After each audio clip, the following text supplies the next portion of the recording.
And tonight, we're going to take a look at some world events that are going on. But most importantly, we're going to go through about 4,000 years of the Bible and take a look at what the Bible says about things to come that may also give some perspective to even some of the tensions that we're seeing now in the world, especially so in the Middle East. And so our starting point is actually going to be where we left off last week.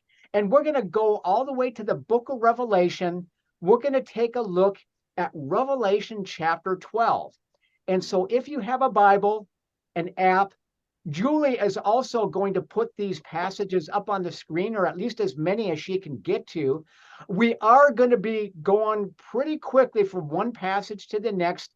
If we lose you, we will try to put out a summary at the end tonight so that you can try to catch those passages and have a little better idea of where we've come and where we've arrived throughout the course of the study tonight.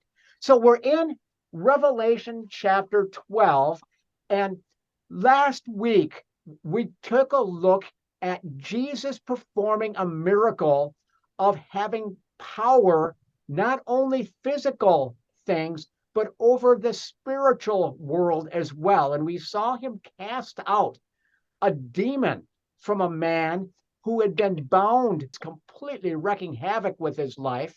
And Jesus showed that as God in the flesh, he has power and sovereignty over all matters, both matters seen and unseen.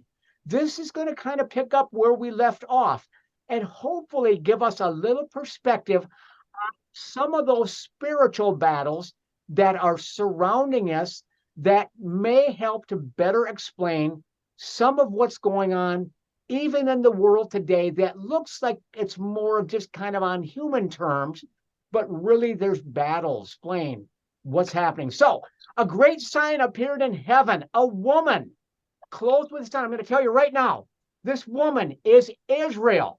So be thinking about that. Israel is clothed with the sun, moon, and a crown. She's pregnant, and she's going to cry out as she's about to give birth. Women can probably relate to this so far. She's pregnant, going to give birth. She's going to give birth to a son. We're going to see that in just a moment here.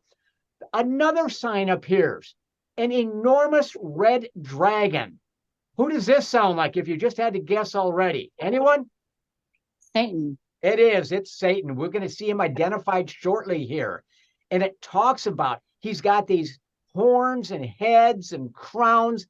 His tail sweeps away a third of the stars. That is, a third of the other angels from heaven are swept down, flung to earth. And that's what we looked at last week. We looked at just some of the spiritual forces happening around us.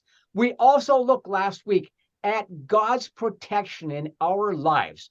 And we saw that greater is he who is in us than he who is in the world. And we saw that we should put up resistance to those spiritual forces.